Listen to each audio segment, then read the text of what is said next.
Hi, Tina. Thank you so much for being here today. We are excited to host you. And I think the great starting point will be a little bit introduction to what you do. And of course, you work very closely with high performance elites as well. So we would also love you to explain what this subconscious biohacking is that you have highlighted enough on your website. Well, I believe the subconscious is the ultimate biohack because it's the operating system that controls both the mind and the body. So for me, when I look at any issue in life, I always want to go to the root. Where is that coming from, and how do we make changes at the root level, right? Instead of the band-aid approach that most, therapy and medical approaches are usually the band-aid approach coming from the outside in. So I have gotten very good at addressing the supercomputer, the subconscious, and it's actually connected to all of the field around us as well. So it's pretty cool. And yeah, so I work with people, elite athletes, pro athletes, CEOs, and the average person in group reprograms, helping them to upgrade their computer because basically this is very much like a computer, and just like any computer had to be programmed. And so the programming age happens between 0 and 11 when the child's deciding I'm this, or the world's this, or men are this, or women are this, based on authority figures around them, based on their parents, their teachers, their peer groups, traumatic events, repetition. That's when the programming goes in by default. They don't really have any choice. And it's not necessarily correlating with a good or bad upbringing. It's just whatever the child decides things means at that current age when the programming is happening, when the mind is still being programmed, then that sticks. The only way that usually new programming happens after that, later in life by default, is through traumatic experiences. So most people you will meet are operating for all intents and purposes on like DOS 0.2. They're way in the past because they've never ever upgraded their system. They're operating on programming from childhood and traumatic experiences, which you can't really do anything outside of the programming. You can get good at operating in your current level of programming, but you cannot get outside of it, even if you wish it were different, even if you're aware of it being different. You have to change it at the root level. And so, because I've spent my life devoted to this and the techniques I use are extremely successful, after about 8,500 sessions now, I've got about a 96 percentile success rate between 1 and 6 sessions for individuals for any issue, and for elite and pro athletes, 100% success rate between 1 and 2 sessions. And that could be anything: anxiety, fears, phobias, panic attacks, traumas, confidence, self worth, focus, motivation, addictions, weight loss, and so on. And I also address medical issues. And I myself have been able to, getting these sessions done to me, remove myself from all daily medications. But I use a very combined approach. I started in psychology, but I got frustrated with that field because the awareness that people talking about their problems, and myself included, you have the awareness. Now, where's the change? Right. And so I'm like, well, why am I doing something if I'm not seeing the results for myself or for people I'm working with? So that's when I started to really delve into the subconscious as the root of it. And then I studied every technique I could get my hands on to make faster and more permanent and lasting results. So starting with clinical hypnotherapy and neurolinguistic programming, NLP, and inner mind sourcing, IMS. I use a conglomeration that is the most thorough approach that I've ever seen. And that's why it has the success rate, Right. because you've got to break the associations, pull out the limiting beliefs from every level: the conscious, the subconscious, the DNA, the RNA, the cellular memory, the biological, all the systems. It has to be addressed. And then you can start to reprogram. But most people, when they work with the subconscious, they're not thorough enough, and also addressing any resistant parts that may not be on board. If you don't deal with the resistance, then people also can't change.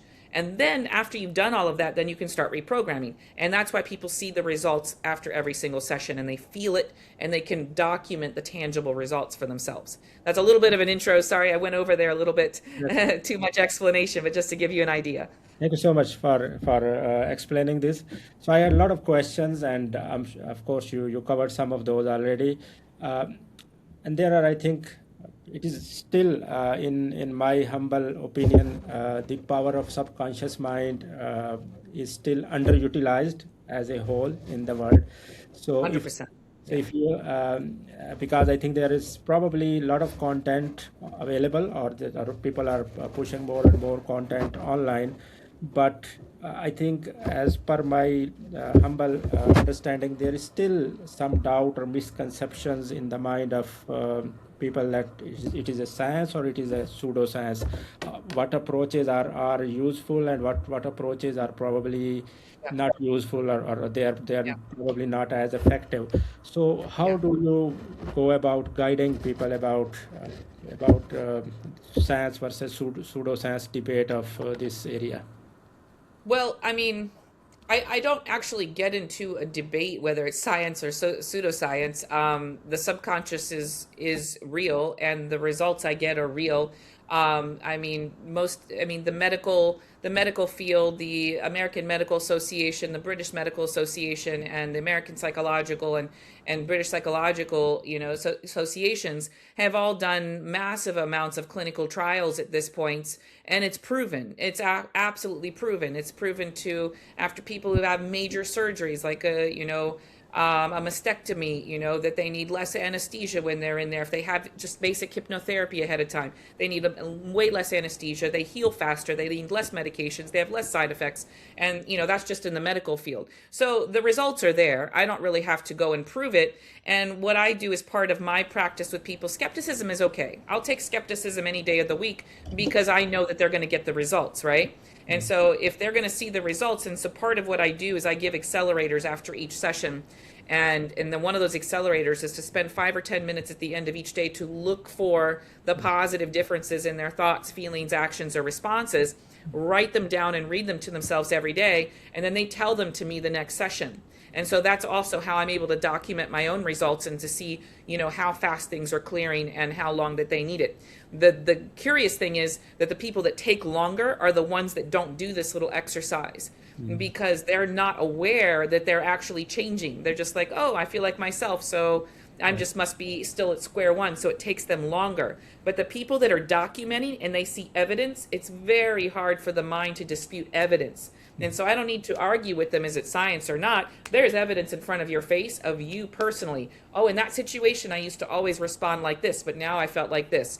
I used to always think this, but now I thought this. I don't have those, for me. I don't have the allergies anymore. I don't have the migraines anymore. There's tangible evidence. You want to say it's science or not science, Right. evidence is what backs it up, if that makes sense. Absolutely.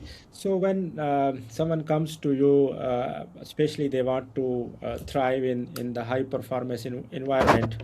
So if you have to walk us through your process from day one till they accomplish, they go into that zone where they themselves start feeling that yes, they have accomplished what they were hoping to achieve.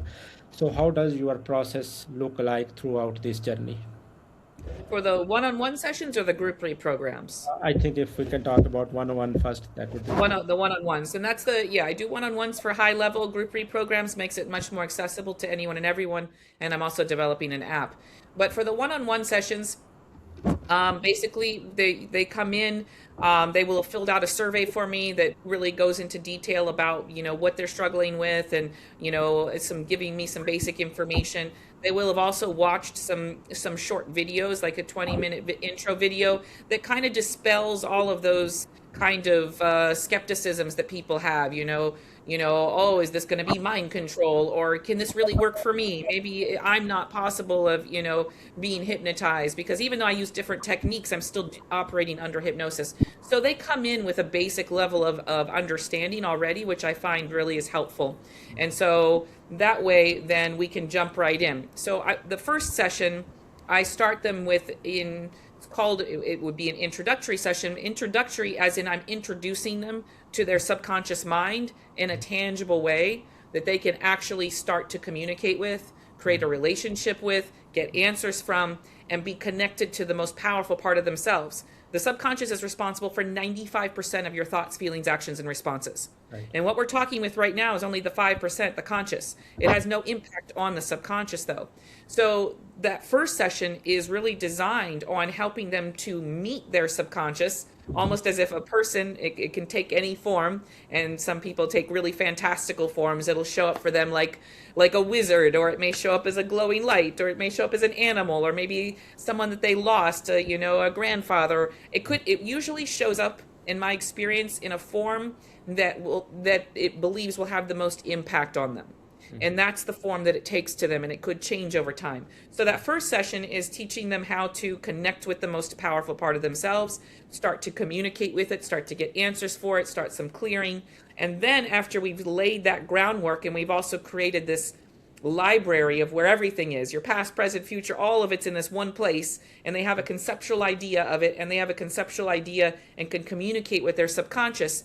Now let's delve into the real stuff. And so the next session, I mean, that might be a little bit of a shorter session, but in my opinion, it's the most powerful, because I just helped you connect with the part of you that does everything for you.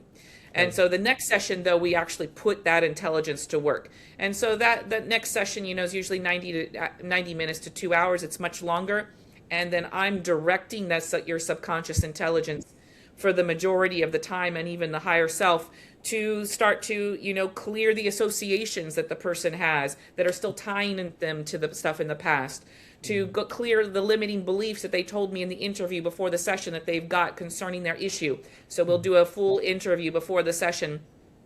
Plus, I know that there's also other limiting beliefs that, let's say, if it's anxiety or something else that I need to address. And so I'll include those, clear those, if necessary, go after the biological programming or genetics, epigenetics as necessary as well. So very, very thorough. And taking into account quantum physics and quantum mechanics, what's true. I don't know. I don't know the answer to these things, but I include it all in my work. And so past, present, and future, as well as parallel realities, addressing all of this programming that affects all of it. And so, and then after we do that, making sure all parts are in agreement, then we start to give them what they really need. What do they need to actually believe instead of all those negative things?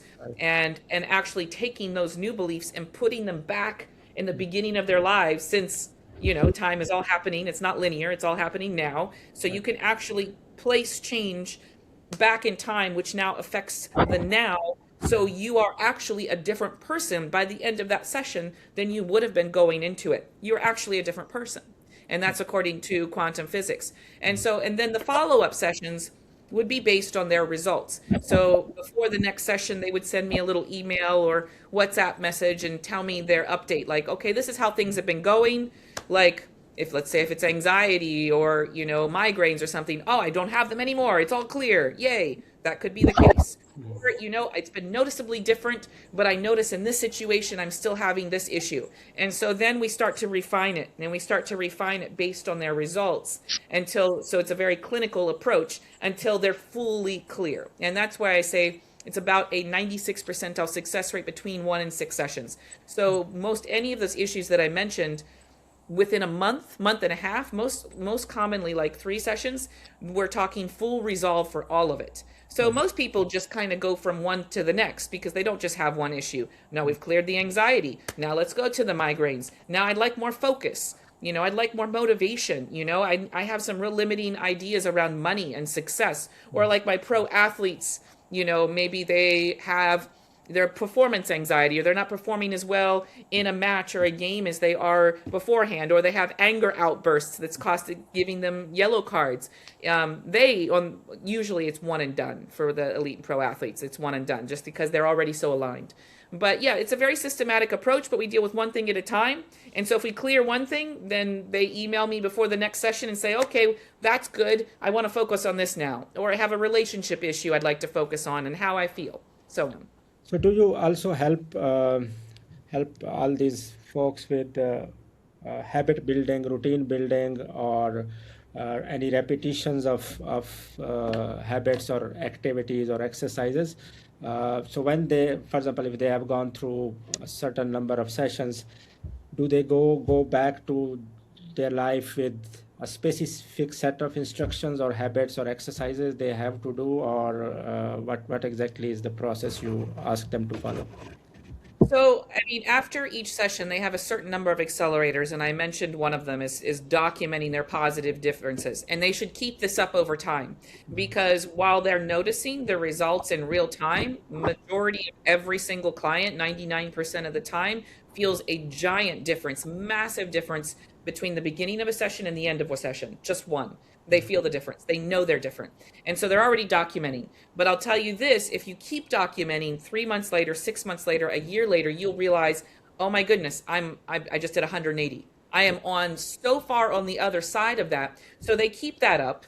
Also, I give them physical anchors to help them lock in that state. So in the middle of the session, we'll set a physical anchor. It could be hand on the heart, it could be a mudra. There's different physical anchors, and that they will use that every time they see their face in a mirror. Or they will also use it anytime if they're in a situation where their mind's trying to go there again, or they're trying to engage in this bad habit that they were breaking. They're going to use the anchor and immediately do something different. So they have these tools, and it's an instant state change. It's an instant, and also what I feel is one of the most important things is in the middle, at the end of each session, you're imagining as yourself as free of this, not just free of whatever issue it is. You're imagining yourself so far on the other side of it that you've been living free of that for years. So you're confident, you're this evolved self, you're handling situations and emotions with ease, and you imagine what that's like to have been living that for years. And then the practice is every single day you imagine yourself as your evolved self. What's my evolved self thinking right now? What's my evolved self doing right now? And you're constantly putting yourself in the mind and body of your evolved self. And before you know it, you are that evolved self. And then that just keeps on replicating and keeps happening faster and faster.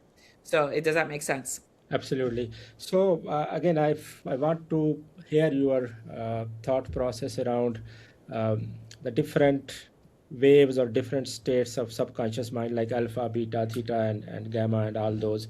How important, in your opinion, are all these states? And for an high performer, in order to become a high performer, what specific activities you would recommend that can be applicable to everyone who wants to become high performer? Any specific exercises, activities, habits you would recommend for folks to adopt or try to do on their own?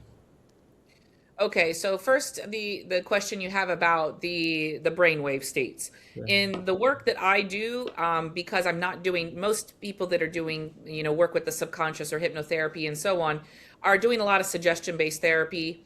They're doing a lot of repetition to override negative programming. But the reality is you need massive amounts of repetition to override programming. The fastest and most effective way to do it isn't by using repetition. It's just to do it thoroughly one time Right. and as many times as necessary so that you're now coming from a different level. So you don't need the repetition to override it. So with what I'm doing, the states don't matter.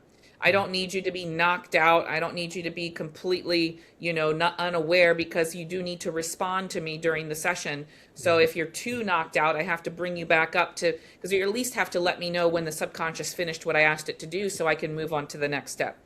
So it's not really important. People may remember the majority of what happens. Some people may remember nothing. It doesn't seem to have any effect on the results whatsoever. So anyone is capable of doing it. Basically, you lie down, close your eyes. We do a very, very short little, the first session we do longer, but a very short little relaxation. And then we go right into it, because anybody with their eyes closed for 90 minutes, you're going to go into trance, whether it's intentional or not. You just are going to go into trance. It's not so the results are there. In answer to your second question,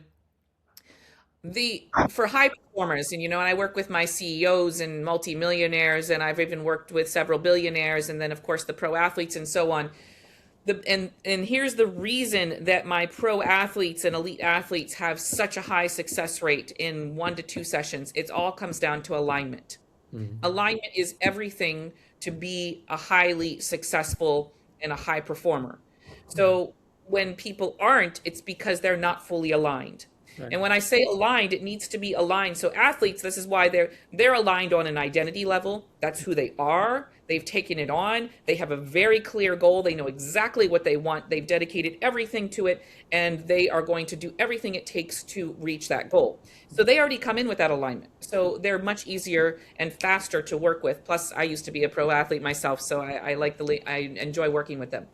But for other people, it's the misalignment that most often causes the problem. And so that's why I group reprograms like Limitless Wealth Mindset, because if you have limiting beliefs that are in contrary to what you want and what your goal is as a high performer, then you're not going to be able to override that programming. If you've got beliefs from your childhood, look back at your parents. What was their experience around money? How did you interact with money as a child at the programming age? How did that come on to you? So those things are absolutely running the show and will always inhibit the person's level of success. So the first thing that I would do for anyone who wants to be a high performer is to clear all of that. Make sure you're clear and then put in who you really are, that you are a success already. And when you truly believe, and then to build the confidence on it, stack it the next session, now the confidence of it, and then get rid of the self-sabotage, the procrastination, and all of the times of self-sabotage. We've got to address all of that. But we don't need to give you all kinds of protocols. We address it at the subconscious level. And it's that, like for focus or motivation, it's usually one session and people are immediately doing the things that they've been putting off, and that because there's no resistance to it anymore. And when you have no resistance to what you're aligned to, then you're naturally doing the things that you want to do to achieve what you want. And the only time that it's not possible is when the alignment is off. So I stay away from, there's a lot of people offering all kinds of tips and tricks and do this and do this and do this, but I'm always going to come back to it. If your inner programming is in contradiction to what you want to achieve, then you're never going to be able to achieve it at the level that you want it. It's just not possible, no matter how many things you implement and how many tools that you try and use to be a success. It's just not possible. So I always go to the root again, and then the results are immediate. Like for motivation, when I have a focus, motivation, and drive group reprogram, and people, it's 4 sessions only. And in a group scenario, people reported productivity increases of 85% plus just in 4 sessions. And that was in the first 2 sessions. And so it's just eliminating the programming and then getting you into, I am motivated. I am motivated, and having that as your inner programming, that you're a motivated person. And it works best if you're motivated. Motivation is so, but if you want drive is the big one. Drive is where you're like pushed to do what you want. And that's what you really want. And to get drive, you've got to be aligned. Motivation's a little bit lower. Drive is when you have to do it. You have to do it because you feel driven to do it. And that's what I bring people to. So then you don't need all the little tricks and things to do it, because you're actively taking effort. And my success formula, consistent plus persistent, massive action with a flexible approach equals success. That's great. Guaranteed. That's very Consistent, powerful. massive action with a flexible approach equals success. That's very powerful. Thank you. So Tina, and this comes from my own personal experience. I'm not sure how many other individuals feel the same way. I think becoming self-aware is not very easy. I mean, becoming self-aware and really recognizing what you are good at and where you are struggling, and especially about limiting beliefs, is probably not that easy. So I think your work involves on really identifying the limiting belief of individuals and then help them overcome those limiting beliefs and achieve success beyond those beliefs. So what have been your approach in order to bring out honesty in your students, the people who are going through your coaching? Because I think a lot of people, for whatever reason, they are either unable to identify their own limiting beliefs, or in their subconscious mind is at a level where it's not seeing that particular thought as a limiting belief. So how would you address this challenge? And that's a great question. Awareness, right? So awareness, and there's multiple dimensions to awareness. So every client that I have has some basic level of awareness, even if it's just the awareness that I have a pain point that's causing me big problems in my life. Even if it's just that this is causing me, yeah, I've got anxiety every day, or I feel so much stress all the time, or the pressure, the overwhelm, whatever it is, they've got an awareness that there's a problem. They may not know why it's there. They may not know, why, where it came from, and that's okay. I can take anyone from whatever level of awareness that they've got, because then in the interview, I'm going to very insightful types of questions to them to start getting and pulling from them their limiting beliefs. So for example, if I were to say, I don't know what you're currently struggling with, but let's just say it's anxiety. So if I were to ask you and say, so if I were to take on your anxiety for a day, what would I need to believe is true to feel it? Okay? What would I need to feel? Right. And if I were taking it on, what would I need to think, on a regular basis? And so they are giving me information and I'm pulling it out of them. Plus, I know most all the common limiting beliefs around anxiety already, even if they don't, because of my experience. So I'm already addressing tons of stuff that they're not even aware of, and doing that. So the cool thing about this, though, and I think it's the coolest thing that there is about this work, is that you can come in with almost no awareness, but every time you do a session, the awareness doubles or triples. You become more and more aware every time that you work with the subconscious in this way. So every time you come into the next session, you're coming from a different level of awareness. So I will, I do group reprograms and I record them and I sell them for half price when they're recorded. So I take them sometimes. And so, but I'll do the same session multiple times, because the first time I did it, maybe I'll do it 6 months later or a year later, I'm going to be at a different level of awareness than I am now. And so what I'm going to put down as my limiting beliefs and what I'm aware of are going to be very different than when I started. So wherever your level of awareness is at, it could be way down here. It just keeps going up the more you work with the subconscious. And on a side note, and it's not a side note, this is really crucial. I don't know how familiar you are with Eckhart Tolle, and he was really instrumental. I was reading his book, Awakening to Your Life's Purpose. I think it was the name of it. And really starting, I think I mentioned earlier, having the differentiation between that bundle of programming I talked about that's created between 0 and 11 and your traumatic experiences. Most people identify with this as, this is my identity. This is who I am. This little ball of programming is me. But that's not true. It is a ball of programming from a technological standpoint. And so when you understand that that's not your true self, that your underlying self, that eternal soul underneath it, is also there with you in this same body. Right. And there is a misalignment. But the fastest and easiest way, and he gave me some tricks to do this when I started reading that book, and I found that it really helped me to start to see the difference, is starting to become the observer of your mind and the chatterbox of your mind. Most people's minds run away with them. The mind is supposed to be a tool. It's not supposed to be controlling you. It's a survival mechanism. But most people, it's a runaway train that they have no control over. So the first thing is to be able to pull yourself out and observe that as from here, looking at that chatterbox, looking at all of that. And that observer is actually that deeper sense of I am. And once you can step into that observer position of yourself and being, I see you, I see what you're struggling with there, and I see what that is, then you're starting to become aware of the difference between this little ball of programming that most people say this is the I am, which it's not, and the real I am that's underneath all of that. Once you can see the difference, then that's a game changer. Then alignment can start to happen. But but with the work that I do, removing the limiting programming in that ball of programming makes it much easier for people to align. So that's on that, if that makes sense. Absolutely. Thank you so much. We are almost reaching the end of our time, so I want to ask you the final question. In your opinion, I think if we look at the current landscape of human performance, how do you see subconscious biohacking penetrating into this sphere? And if you look at the future, like 2 years or 3 years from now on, do you really believe that subconscious biohacking will be part of more and more, if we say workplace, part of workplace trainings, coaching, culture building, or you see that there's still a lot of work that needs to be done in this space? Well, I think both things are true. There's a lot of work that needs to be done in the space, but based on evidence, the subconscious is becoming more and more talked about. The studies have been done.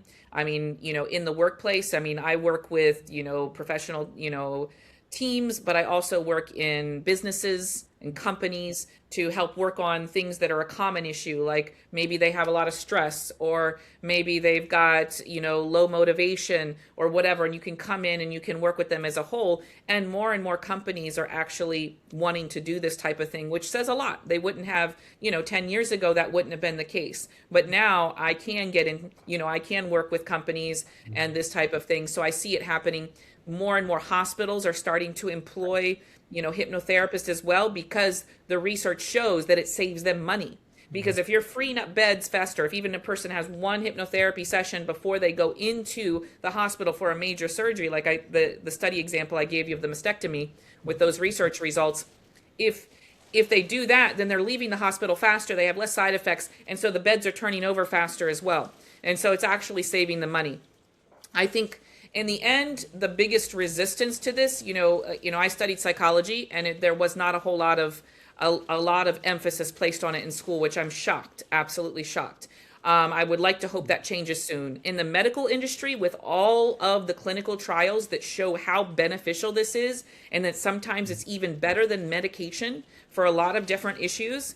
I mean, we're talking a lot of issues. The gastrointestinal and IBS, and so IBS, it's actually the number one thing.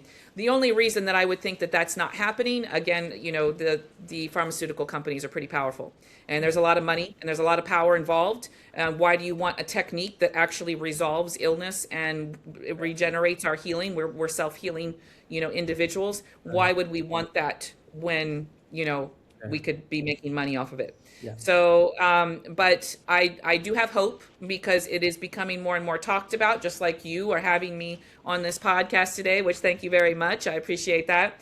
But people are intrigued. They're intrigued, and they know that they've tried a little bit of everything already. They've tried all kinds of things, and they've done all the tips and the tricks, and they've taken the classes, and they've gone to Tony Robbins, and they've studied this and they've studied that, but they're not it's not sticking. And they know there's something wrong. It's not what they're doing. It's not their desire. They have the desire. They want the change, but whatever they're doing isn't working. And it's because whatever they're doing, the results aren't thorough enough at the subconscious level. And so people are open to it more now than ever before. So I have a great hope for us coming up. And I think the evolution of our species depends on us tapping into what our true potential is. This is the most untapped, powerful resource, in my opinion, that we have on the planet. We have not any concept at this time of what it's truly capable of. But when we put it to the test, it surpasses it every time. We are a regenerative species. We can do all of these things ourselves. It's just a matter of tapping into the full capabilities as the humans that we were meant. We're still handicapped in that aspect. Absolutely, and thank you so much for sharing your insight. And I will resonate with what you said. There's some great books out there. There's great content out there. People like yourself are trying to make an impact. So I think it's the good thing is that there is a lot of talk happening about the power of subconscious mind. Of course, we can question the approaches that are being used. Some of them are effective, some of them are not effective. But I think the great starting point is that there is a lot of discussion going on, a lot of content is being generated. I'm sure this all will help us move forward and realize the amazing potential we have as humans. So thank you so much. I really